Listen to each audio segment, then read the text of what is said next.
So, Masters of the Universe might actually be very funny. And not a few jokes sprinkled in funny, I'm talking full-on comedic energy, big laughs, a tone that might surprise or even shock longtime He-Man fans. And that's the part lighting up the internet right now, because early viewers are saying Amazon's new Masters of the Universe movie doesn't just include humor, it embraces it hard.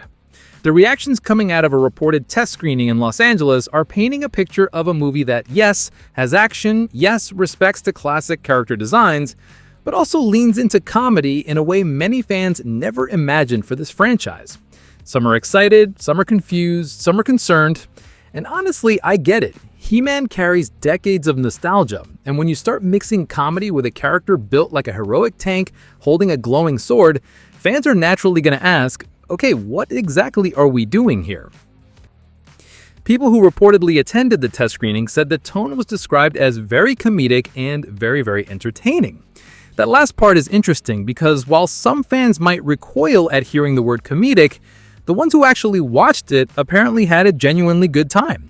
Even people who prefer a more serious or grounded He-Man were surprised by how well the lighter tone landed.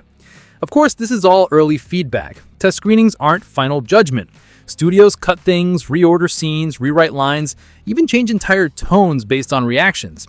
But right now, the snapshot we're getting is that Amazon did not go for a gritty reboot. They didn't go ultra serious. They seem to be leaning into something more colorful, more energetic, more self-aware, and maybe a little closer to the spirit of the original cartoon than people expected. What's surprising people the most is that the humor doesn't seem to replace the action.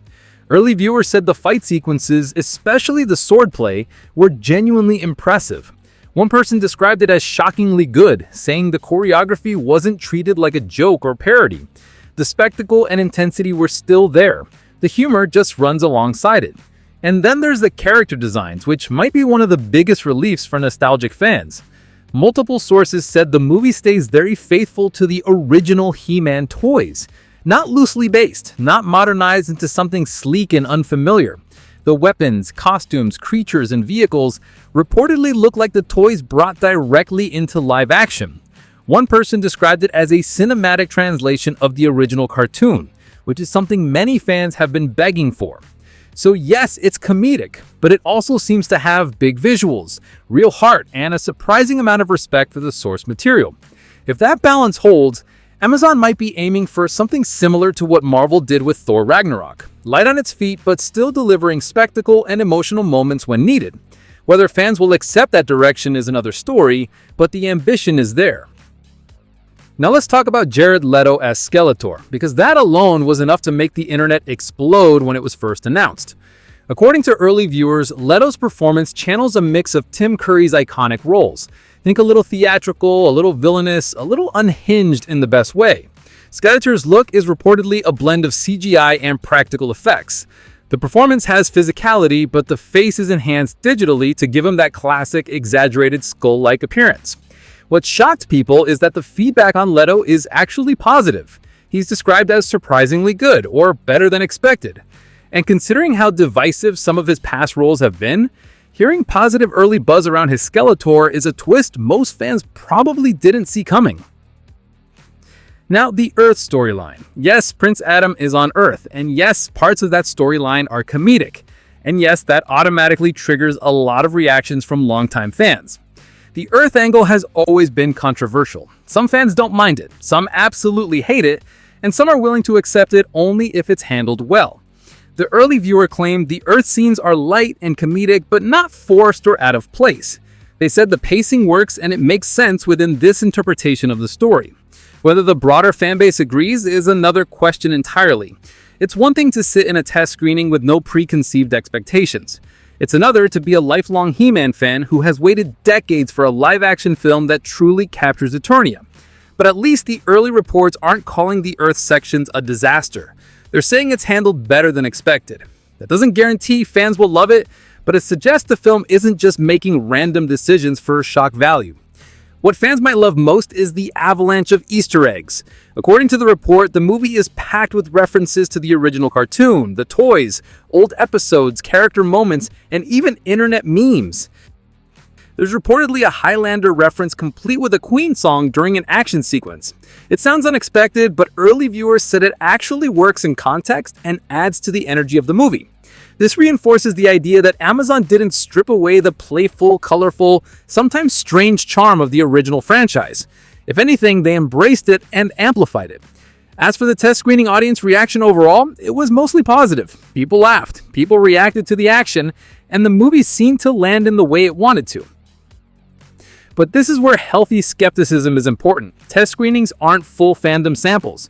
They often include general movie watchers, the type who might not know or care much about Masters of the Universe at all. A general audience can love a fun, comedic, vibrant movie, while longtime fans may want something with more depth or mythology. So the question becomes, who is this movie really for? Is it for new audiences, kids and families, nostalgic adults, hardcore fans who want the lore treated seriously? Right now, it looks like Amazon is trying to appeal to all of those groups. Whether that works or stretches the film too thin is something only time will tell. The film is directed by Travis Knight, who made Bumblebee, a movie praised for its heart, nostalgia, and careful handling of a classic brand. The script comes from Chris Butler, who has experience balancing humor with character-driven animated storytelling. So the creative team does fit the tone Amazon seems to be aiming for. We still don't have a public release day, and test screenings don't reflect the final cut. Comedy can be tightened or toned down. Scenes can shift dramatically. Visual effects can evolve. Music can change. But the early snapshot is at least giving fans an idea of what shape the movie is taking. So should fans be excited or worried? Honestly, this movie could go either direction. On one hand, the action is praised, the designs are faithful, the tone is fun, Jared Leto seems to surprise in a good way, and the audience reactions are positive. On the other hand, the humor might be too heavy for some, the Earth storyline may remain a sticking point, and people who wanted a darker, more dramatic He-Man may not get the version they were hoping for. But there's one simple truth. You will always be the best judge of this movie. Not early screenings, not online rumors, not reactions from random sources. You. When you finally sit down and watch it, that's when your real opinion will form, and that's the one that matters. The excitement around the live-action He-Man movie is still huge. The tone may surprise people, but if the final product delivers action, heart, nostalgia, and fun, it has a shot at winning over a wider audience than expected. So now I want to hear what you think. If the movie is genuinely funny but still faithful to He-Man's world, is that something you'd accept? Or do you feel like He-Man shouldn't be comedic at all? How do you feel about Jared Leto as Skeletor? And is the Earth storyline a deal breaker, or are you willing to give it a chance? Let me know your thoughts in the comments. We'll be sure to read the best ones. Like and subscribe to Movie Sentry for updates like this. Thanks for watching, and I'll see you in the next one.